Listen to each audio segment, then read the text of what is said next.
होगा, इस बार मैंने लाल किले से कहा है कि हमें विमेन लेड डेवलपमेंट को राष्ट्रीय चरित्र के रूप में सशक्त करना है। जहां महिला शक्ति का सामर्थ्य जुड़ जाता है, वहां असंभव को भी संभव बनाया जा सकता है। भारत का मिशन चंद्रयान नारी शक्ति का भी जीवंत उदाहरण है।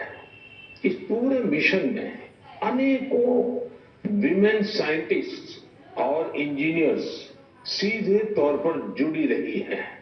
इन्होंने अलग अलग सिस्टम्स के प्रोजेक्ट डायरेक्टर, प्रोजेक्ट मैनेजर, ऐसी कई अहम जिम्मेदारियां संभाली हैं। भारत की बेटियां अब अनंत समझे जाने वाले अंतरिक्ष को भी चुनौती दे रही हैं। किसी देश की बेटियां जब इतनी आकांक्षी हो जाए तो उसे उस देश को विकसित बनने से भला कौन रोक सकता है। साथियों, हमने इतनी ऊंची उड़ान इसलिए पूरी की है क्योंकि आज हमारे सपने भी बड़े हैं और हमारे प्रयास भी बड़े हैं। चंद्रयान 3 की सफलता में हमारे वैज्ञानिकों के साथ ही दूसरे सेक्टर्स की भी अहम भूमिका रही है। तमाम पार्ट्स और तकनीकी जरूरतों को पूरा करने में कितने ही देशवासियों ने योगदान दिया है। जब सबका प्रयास लगा तो सफलता भी मिली। यही चंद्रयान 3 की सबसे बड़ी सफलता है। मैं कामना करता हूं कि आगे भी हमारा स्पेस सेक्टर सबका प्रयास से ऐसी ही अनगिनत सफलताएं हासिल करेगा। मेरे परिवारजनों, सितंबर का महीना भारत के सामर्थ्य का साक्षी बनने जा रहा है। अगले महीने होने जा रही G20 लीडर समिट के लिए भारत पूरी तरह से तैयार है। इस आयोजन में भाग लेने के लिए 40 देशों के राष्ट्राध्यक्ष और अनेक ग्लोबल ऑर्गेनाइजेशंस राजधानी दिल्ली आ रहे हैं। G20 समिट के इतिहास में ये अब तक की सबसे बड़ी भागीदारी होगी। अपनी प्रेसिडेंसी के दौरान भारत ने G20 को और ज्यादा इंक्लूसिव फोरम बनाया है। भारत के निमंत्रण पर ही अफ्रीकन यूनियन भी G20 से जुड़ी और अफ्रीका के लोगों की आवाज दुनिया के इस अहम प्लेटफॉर्म तक पहुंची। साथियों, पिछले साल बाली में भारत को G20 की अध्यक्षता मिलने के बाद से अब तक इतना कुछ हुआ है जो हमें गर्व से भर देता है। दिल्ली में बड़े बड़े कार्यक्रमों की परंपरा से हटकर हम इसे देश के अलग अलग शहरों में ले गए। देश के 60 शहरों में इससे जुड़ी करीब करीब 200 बैठकों का आयोजन किया गया। G20 डेलीगेट्स जहां भी गए वहां लोगों ने गर्मजोशी से उनका स्वागत किया। ये डेलीगेट्स हमारे देश की डायवर्सिटी देखकर, हमारी वाइब्रेंट डेमोक्रेसी देखकर बहुत ही प्रभावित हुए। उन्हें ये भी एहसास हुआ कि भारत में कितनी सारी संभावनाएं हैं। साथियों, G20 की हमारी प्रेसिडेंसी पीपल्स प्रेसिडेंसी है, जिसमें जन भागीदारी की भावना सबसे आगे है। G20 के जो 11 एंगेजमेंट ग्रुप्स थे, उनमें एकेडेमिया, सिविल सोसाइटी, युवा, महिलाएं, हमारे सांसद, एंटरप्रेन्योर्स और अर्बन एडमिनिस्ट्रेशन से जुड़े लोगों ने अहम भूमिका निभाई। इसे लेकर देश भर में जो आयोजन हो रहे हैं, उनसे किसी न किसी रूप से 1.5 करोड़ से अधिक लोग जुड़े हैं। जन भागीदारी की हमारी इस कोशिश में एक ही नहीं बल्कि दो विश्व रिकॉर्ड भी बन गए हैं। वाराणसी में हुई G20 क्विज में 800 स्कूलों के 1.25 लाख स्टूडेंट्स की भागीदारी एक नया विश्व रिकॉर्ड बन गया। वहीं लंबानी कारीगरों ने भी कमाल कर दिया। 450 कारीगरों ने करीब 1800 यूनिक पैचेज का आश्चर्यजनक कलेक्शन बनाकर अपने हुनर और क्राफ्टमैनशिप का परिचय दिया है। G20 में आए हर प्रतिनिधि हमारे देश की आर्टिस्टिक डाइवर्सिटी को देखकर भी बहुत हैरान हुए। ऐसा ही एक शानदार कार्यक्रम सूरत में आयोजित किया गया। वहां हुए साड़ी वॉकाथॉन में 15 राज्यों की 15,000 महिलाओं ने हिस्सा लिया। इस कार्यक्रम से सूरत की टेक्सटाइल इंडस्ट्री को तो बढ़ावा मिला ही, वोकल फॉर लोकल को भी बल मिला और लोकल के लिए ग्लोबल होने का रास्ता भी बना। श्रीनगर में G20 की बैठक के बाद कश्मीर के पर्यटकों की संख्या में भारी बढ़ोतरी देखी जा रही है। मैं सभी देशवासियों को कहूंगा कि आइए मिलकर G20 के सम्मेलन को सफल बनाएं, देश का मान बढ़ाएं। मेरे परिवारजनों, मन की बात के एपिसोड में हम अपनी युवा पीढ़ी के सामर्थ्य की चर्चा अक्सर करते रहते हैं। आज खेलकूद एक ऐसा क्षेत्र है जहां हमारे युवा निरंतर नई सफलताएं हासिल कर रहे हैं। मैं आज मन की बात में एक ऐसे टूर्नामेंट की बात करूंगा जहां हाल ही में हमारे खिलाड़ियों ने देश का परचम लहराया है। कुछ ही दिनों पहले चीन में वर्ल्ड यूनिवर्सिटी गेम्स हुए थे। इन खेलों में इस बार भारत की बेस्ट एवर परफॉर्मेंस रही है। हमारे खिलाड़ियों ने कुल 26 पदक जीते, जिनमें से 11 गोल्ड मेडल थे। आपको ये जानकर अच्छा लगेगा कि 1959 से लेकर अब तक जितने वर्ल्ड यूनिवर्सिटी गेम्स हुए हैं, उनमें जीते सभी मेडल्स को जोड़ दें तो भी ये संख्या 18 तक ही पहुंचती है। इतने दशकों में सिर्फ 18, जबकि इस बार हमारे खिलाड़ियों ने 26 मेडल जीत लिए। इसलिए वर्ल्ड यूनिवर्सिटी गेम्स में मेडल जीतने वाले कुछ युवा खिलाड़ी, विद्यार्थी इस समय फोन लाइन पर मेरे साथ जुड़े हुए हैं।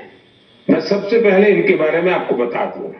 यूपी की रहने वाली प्रगति ने आर्चरी में मेडल जीता है। असम के रहने वाले अमलान ने एथलेटिक्स में मेडल जीता है। यूपी की रहने वाली प्रियंका ने रेस वॉक में मेडल जीता है। महाराष्ट्र के रहने वाली अभिदन्या ने शूटिंग में मेडल जीता है। मेरे प्यारे युवा खिलाड़ियों, नमस्कार। नमस्ते सर। मुझे आपसे बात करके बहुत अच्छा लग रहा है। मैं सबसे पहले भारत की यूनिवर्सिटीज में से सिलेक्ट की गई टीम, आप लोगों ने जो भारत का नाम रोशन किया है, इसलिए मैं आप सबको बधाई देता हूं। आपने वर्ल्ड यूनिवर्सिटी गेम्स में अपने प्रदर्शन से हर देशवासी का सिर गर्व से ऊंचा कर दिया है। तो सबसे पहले तो मैं आपको बहुत बहुत बधाई देता हूं। प्रगति, मैं इस बातचीत की शुरुआत आपसे कर रहा हूं।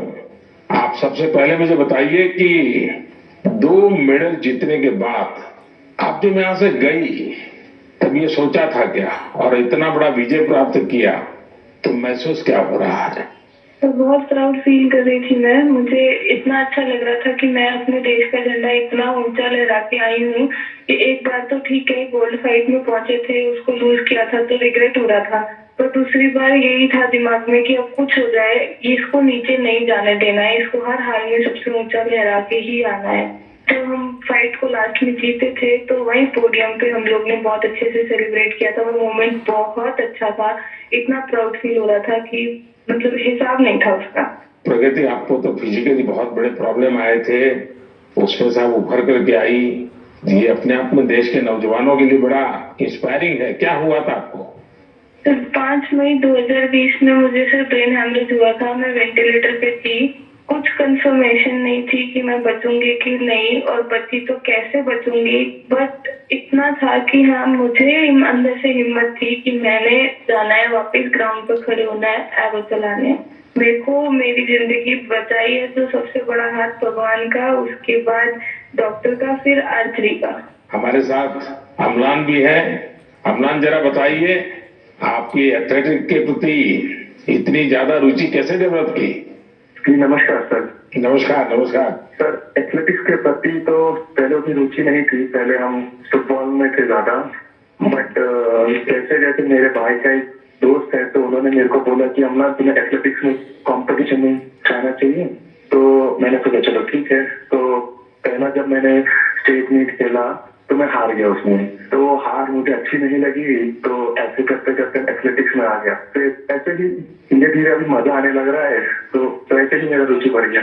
अमलान जरा बताइए, ज्यादातर प्रैक्टिस कहाँ की? ज्यादातर मैंने हैदराबाद में प्रैक्टिस की, साई रेड्डी सर के अंदर।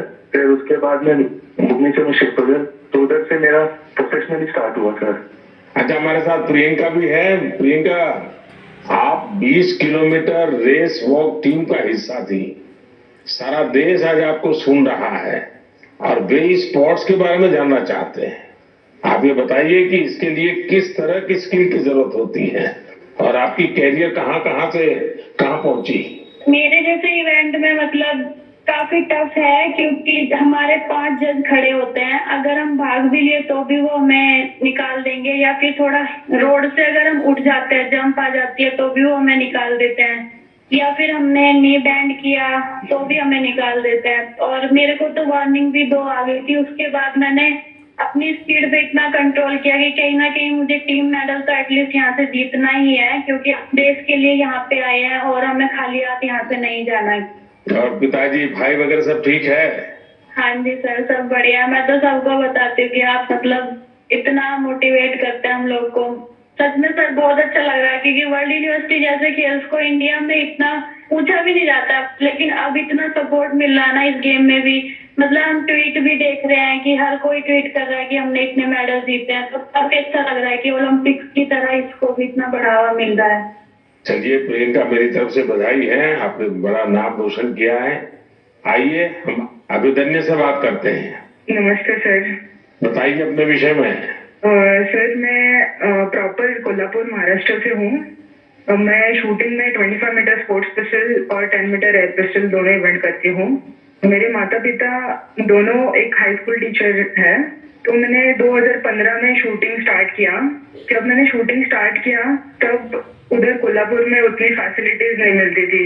बस से ट्रैवल करके पेट वडगांव से कोल्हापुर जाने के लिए 1.5 घंटा लगता है, तो वापस आने के लिए 1.5 घंटा और 4 घंटे की ट्रेनिंग, तो ऐसे 6-7 घंटे तो आने जाने में और ट्रेनिंग में जाते थे, तो मेरी स्कूल भी मिस होती थी। तो फिर मम्मी पापा ने बोला कि बेटा एक काम करो, हम आपको सैटरडे संडे को लेके जाएंगे शूटिंग रेंज के लिए और बाकी टाइम आप दूसरे गेम्स करो। तो मैं बहुत सारे गेम्स करती थी बचपन में, क्योंकि मेरे मम्मी पापा को दोनों को खेल में काफी रुचि थी, लेकिन वो कुछ कर नहीं पाए, फाइनेंशियल सपोर्ट उतना नहीं था और उतनी जानकारी भी नहीं थी। इसलिए मेरी माताजी का बड़ा सपना था कि देश को रिप्रेजेंट करना चाहिए और फिर देश के लिए मेडल भी जीतना चाहिए। तो मैं उनकी ड्रीम कंप्लीट करने के लिए बचपन से काफी खेलकूद में रुचि लेती थी और फिर मैंने ताइक्वांडो भी किया है, उसमें भी ब्लैक बेल्ट हूँ, और बॉक्सिंग, जूडो और फेंसिंग और डिस्कस थ्रो जैसे बहुत सारे गेम करके फिर मैं 2015 में शूटिंग में आ गई। फिर 2-3 साल मैंने बहुत स्ट्रगल किया और फर्स्ट टाइम मेरा यूनिवर्सिटी चैंपियनशिप के लिए मलेशिया सिलेक्शन हो गया और उसमें मेरा ब्रॉन्ज मेडल आया। तो उधर से एक्चुअली मुझे पुश मिला। फिर मेरे स्कूल ने मेरे लिए एक शूटिंग रेंज बनवाई, फिर मैं उधर ट्रेनिंग करती थी और फिर उन्होंने मुझे पुणे भेज दिया ट्रेनिंग करने के लिए। तो यहाँ पे गगन नारंग स्पोर्ट्स फाउंडेशन है, रन फॉर ग्लोरी, तो मैं उसी के अंडर ट्रेनिंग कर रही हूँ अभी। गगन सर ने मुझे काफी सपोर्ट किया और मेरी गेम के लिए बढ़ावा दिया। अच्छा, आप चारों में से कुछ कहना चाहते हो तो मैं सुनना चाहूंगा। प्रगति हो, अम्लान हो, प्रियंका हो, अभिदन्या हो, आप सब मेरे साथ जुड़े हुए हैं तो कुछ कहना चाहते हैं तो मैं जरूर सुनूंगा। सर मेरा एक सवाल है सर। जी। आपको सबसे अच्छा स्पोर्ट्स कौन सा लगता है सर?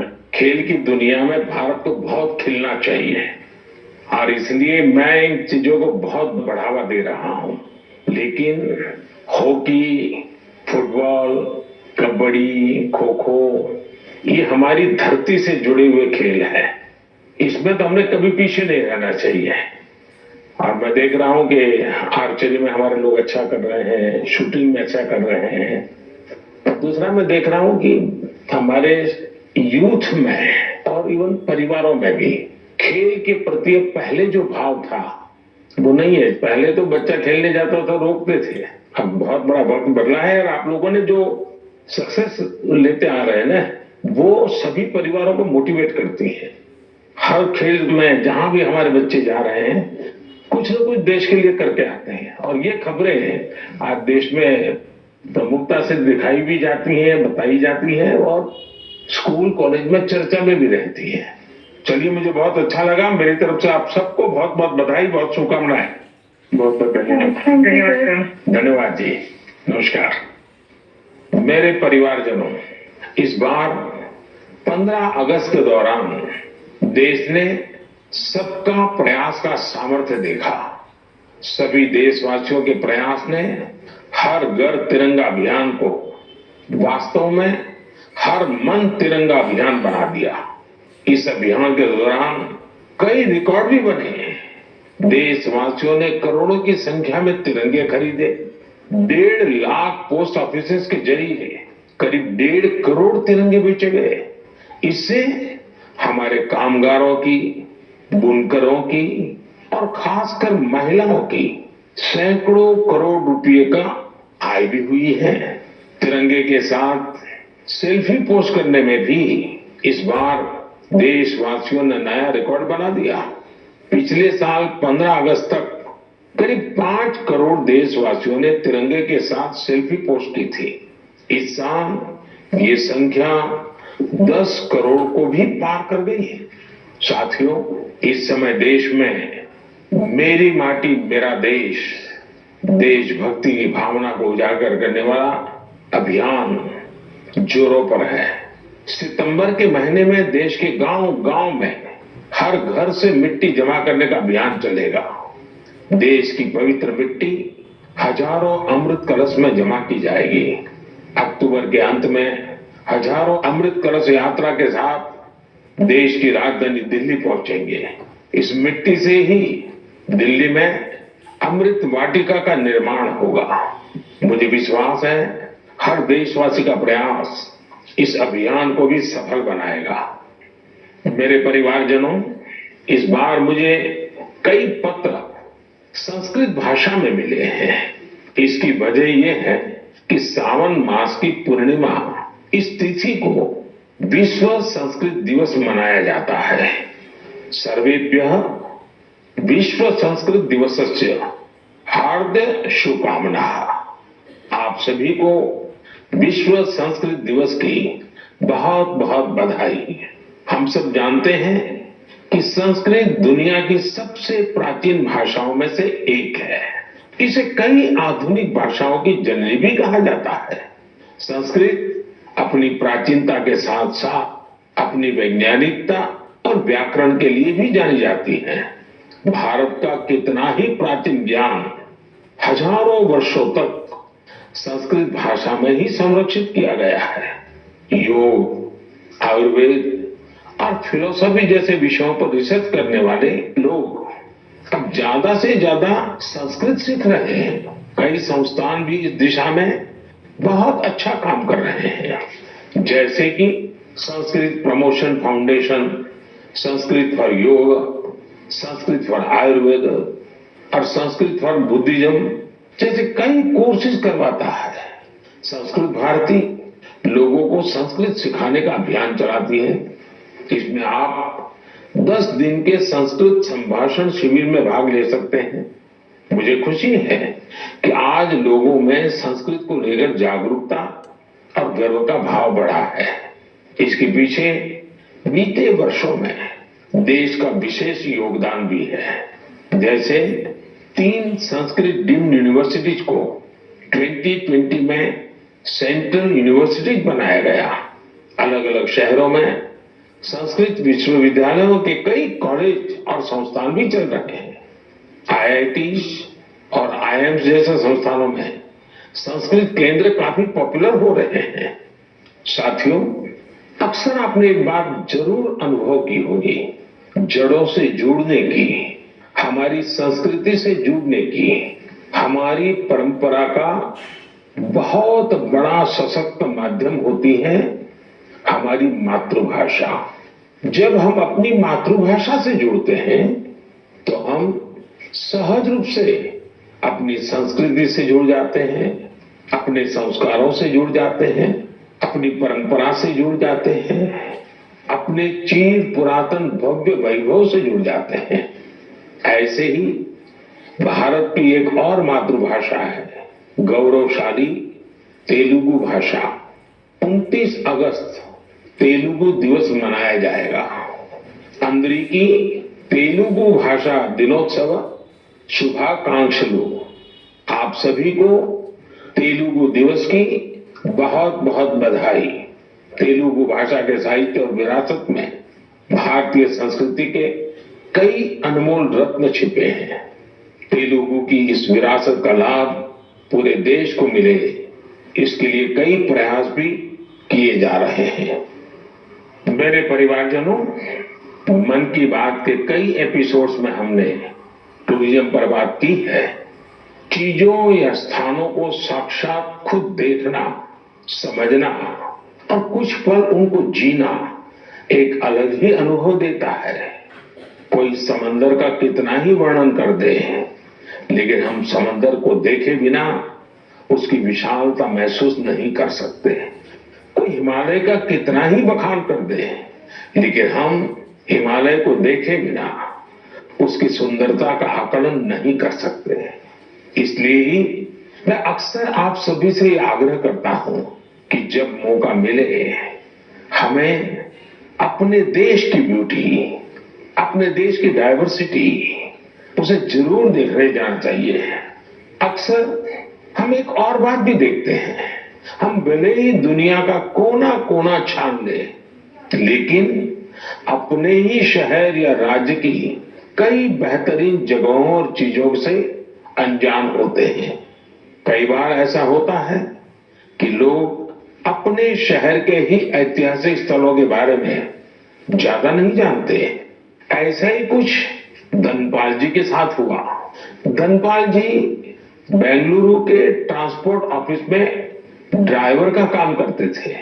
करीब 17 साल पहले उन्हें साइट सीइंग विंग में जिम्मेदारी मिली थी।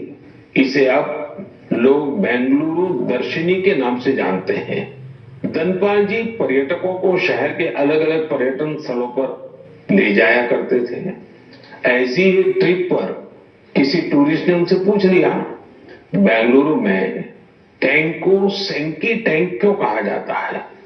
उन्हें बहुत ही खराब लगा कि उन्हें इसका जवाब पता नहीं था। ऐसे में उन्होंने खुद की जानकारी बढ़ाने पर फोकस किया। अपनी विरासत को जानने के इस जुनून में उन्हें अनेक पत्थर और शिलालेख मिले। इस काम में धनपाल जी का मन ऐसा रमा कि उन्होंने एपिग्राफी यानी शिलालेखों से जुड़े विषय में डिप्लोमा भी कर लिया। हालांकि अब वे रिटायर्ड हो चुके हैं, लेकिन बेंगलुरु के इतिहास खंगालने का उनका शौक अब भी बरकरार है।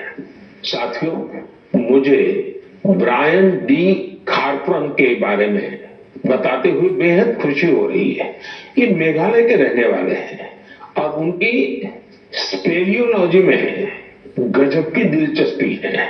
सरल भाषा में कहा जाए तो इसका मतलब है गुफाओं का अध्ययन। वर्षों पहले उनमें यह इंटरेस्ट तब जगा जब उन्होंने कई स्टोरी बुक्स पढ़ी। 1964 में उन्होंने एक स्कूली छात्र के रूप में अपना पहला एक्सप्लोरेशन किया। 1990 में उन्होंने अपने दोस्त के साथ मिलकर एक एसोसिएशन की स्थापना की और इसके जरिए मेघालय की अनजान गुफाओं के बारे में पता लगाना शुरू किया। देखते ही देखते उन्होंने अपनी टीम के साथ मेघालय की 1700 से ज्यादा गुफाओं की खोज कर डाली और राज्य को वर्ल्ड केव मैप पर ला दिया।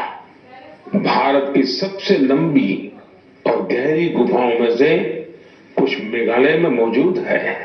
ब्रायन जी और उनकी टीम ने केव फौना यानी गुफा के उन जीव जंतुओं को भी डॉक्यूमेंट किया है जो दुनिया में और कहीं नहीं पाए जाते हैं। मैं इस पूरी टीम के प्रयासों की सराहना करता हूं। साथ ही मेरा यह आग्रह भी है कि आप मेघालय की गुफाओं में घूमने का प्लान जरूर बनाएं। मेरे परिवारजनों, आप सभी जानते हैं कि डेयरी सेक्टर हमारे देश के सबसे इंपॉर्टेंट सेक्टर में से एक है। हमारी माताओं और बहनों के जीवन में बड़ा परिवर्तन लाने में तो इसकी बहुत अहम भूमिका रही है। कुछ ही दिनों पहले मुझे गुजरात की बनास डेयरी के एक इंटरेस्टिंग इनिशिएटिव के बारे में जानकारी मिली। बनास डेयरी एशिया की सबसे बड़ी डेयरी मानी जाती है। यहाँ हर रोज औसतन 75 लाख लीटर दूध प्रोसेस किया जाता है। इसके बाद इसे दूसरे राज्यों में भी भेजा जाता है। दूसरे राज्यों में यहाँ के दूध की समय पर डिलीवरी हो, इसके लिए अभी तक टैंकर या फिर मिल्क ट्रेनों का सहारा लिया जाता था। लेकिन इसमें भी चुनौतियां कम नहीं थी। एक तो यह कि लोडिंग और अनलोडिंग में समय बहुत लगता था और कई बार इसमें दूध भी खराब हो जाता था। इस समस्या को दूर करने के लिए भारतीय रेलवे ने एक नया प्रयोग किया। रेलवे ने पालनपुर से न्यू रेवाड़ी तक ट्रक ऑन ट्रैक की सुविधा शुरू की। इसमें दूध के ट्रकों को सीधे ट्रेन पर चढ़ा दिया जाता है, यानी ट्रांसपोर्टेशन की बहुत बड़ी दिक्कत इससे दूर हुई है। ट्रक ऑन ट्रैक सुविधा के नतीजे बहुत संतोष देने वाले रहे हैं। पहले जिस दूध को पहुंचाने में 30 घंटे लग जाते थे, वो अब आधे से भी कम समय में पहुंच रहा है। इससे जहां ईंधन से होने वाला प्रदूषण रुका है, वहीं ईंधन का खर्च भी बच रहा है। इससे बहुत बड़ा लाभ ट्रकों के ड्राइवरों को भी हुआ है। उनका जीवन आसान बना है। साथियों, कलेक्टिव एफर्ट से आज हमारी डेयरी भी आधुनिक सोच के साथ आगे बढ़ रही है। बनास डेयरी ने पर्यावरण संरक्षण की दिशा में भी किस तरह से कदम आगे बढ़ाया है, इसका पता सीडबॉल वृक्षारोपण अभियान से चलता है। वाराणसी मिल्क यूनियन हमारे डेयरी फार्मर्स की आय बढ़ाने के लिए मैन्योर मैनेजमेंट पर काम कर रही है। केरला की मलाबार मिल्क यूनियन डेयरी का प्रयास भी बेहद अनूठा है। ये पशुओं की बीमारियों के इलाज के लिए आयुर्वेदिक मेडिसिन विकसित करने में जुटी है। साथियों, आज ऐसे बहुत से लोग हैं जो डेयरी को अपनाकर इसे डाइवर्सिफाई कर रहे हैं। राजस्थान के कोटा में डेयरी फार्म चला रहे अमरप्रीत सिंह के बारे में भी आपको जरूर जानना चाहिए। उन्होंने डेयरी के साथ बायोगैस पर भी फोकस किया और 2 बायोगैस प्लांट लगाए। इससे बिजली पर होने वाला उनका खर्च करीब 70% कम हुआ है। इनका ये प्रयास देश भर के डेयरी फार्मर्स को प्रेरित करने वाला है। आज कई बड़ी डेयरीज बायोगैस पर फोकस कर रही हैं। इस प्रकार के कम्युनिटी ड्रिवन वैल्यू एडिशन बहुत उत्साहित करने वाले हैं। मुझे विश्वास है कि देश भर में इस तरह के ट्रेंड्स निरंतर जारी रहेंगे। मेरे परिवारजनों, मन की बात में आज बस इतना ही। अब त्योहारों का मौसम भी आ ही गया है। आप सभी को रक्षाबंधन की भी अग्रिम शुभकामनाएं। पर्व उल्लास के समय हमें वोकल फॉर लोकल के मंत्र को भी याद रखना है।